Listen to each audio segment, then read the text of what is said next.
Here's another trinket tray tutorial using Bond Craftor Casting Powder.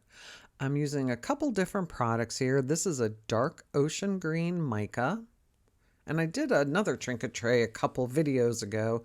This one I'm doing more in a diagonal, and I kind of like the way these turn out because it gives it an interesting look instead of just having a one color dish as most people pour with the eco resin products. But this I've noticed too, you just randomly put down the mica powders. I'm not using any crushed glass because it tended to leave big holes the last time I did it. Glitter seems to work okay, so I have a couple different kinds of glitter that I'm going to use.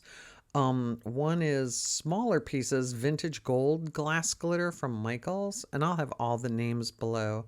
That's some chunky mixed glitter, either Pride Rock or Cerferus from the Glitter Guy. I used two different ones. They have kind of coppery tones in them, coppery yellow, which I thought would go good with the green mica powder. And then at the very end, I added, yes, at the very end, I added some sparkle bronze glitter from Funshine Color Shop. I didn't show me putting it down, but it's on the larger edges there just to add something to it so it wasn't just plain eco resin. And what I found, I'm really trying to get the marbling effect, which I didn't really get it in this one because I think I mixed it too much, but use very little pigment. And I got some teal pigment from Crafty Terrazzo on Etsy.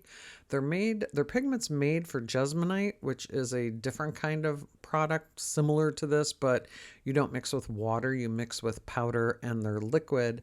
And they're very intense, but I think I was trying to mix it too deep, and you really don't have to mix that deep. As you see, you can see the little sprinkles of the bronze glitter up there, which really look good.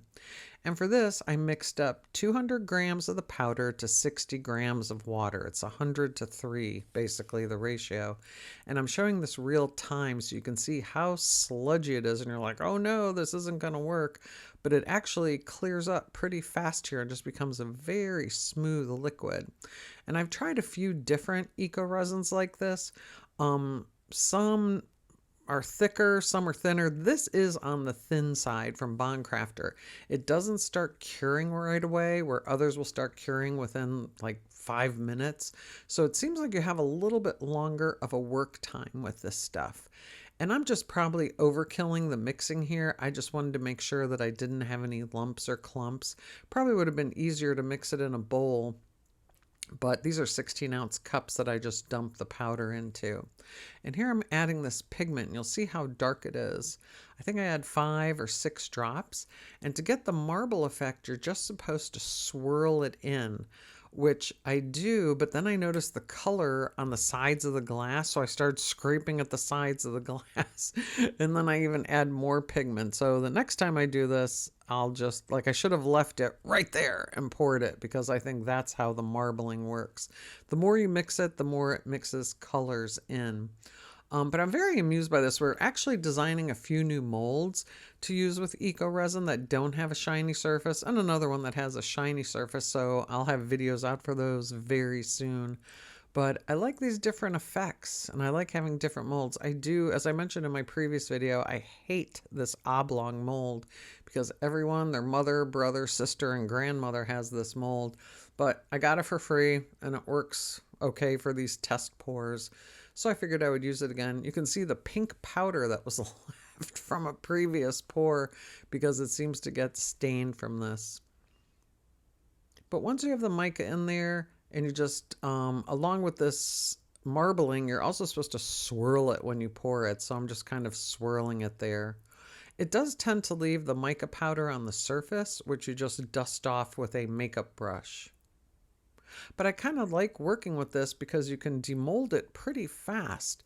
It might take a little bit longer to fully cure, but most of these demold within 20 minutes to half an hour to an hour. And you have a fun little tray. I've also heard some people use sprays to finish these off. I bought this stuff by Set in Stone. It's beeswax and carnauba wax and all these other waxes mixed together. And you just kind of buff it in, and it gives it like a really nice finish on the top, and it makes it water resistant, not waterproof, but just water resistant. And there I'm just tapping the edges to try and make the liquid move down. And then it's done and it's time to demold it.